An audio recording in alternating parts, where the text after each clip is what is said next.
watu walikuwa na beef. Watu walikuwa na beef. Na watu watamani kujua ile beef ilikuwaje na iliishaje mpaka mkafanya ngoma pamoja na sasa hivi mko sawa. Sasa tuwaulize watu.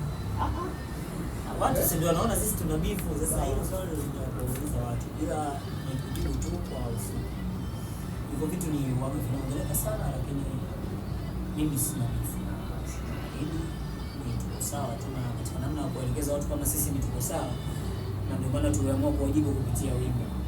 Sasa kuna kipindi kirefu hapa, kipindi ambacho tunafanya kazi pamoja, mko kwa mmoja wa show. Baadhi ya picha zilionekana pamoja. Baada ya hapo kuna kipindi cha miaka kadhaa hapa mkuonekana pamoja tena. Mpaka mwaka huu 2026 ambapo tumeonekana kufanya kazi pamoja kwa wengi. Kipindi chote kulikuwa na kitu gani ambacho kinaendelea mpaka ule karibu ulipopotea.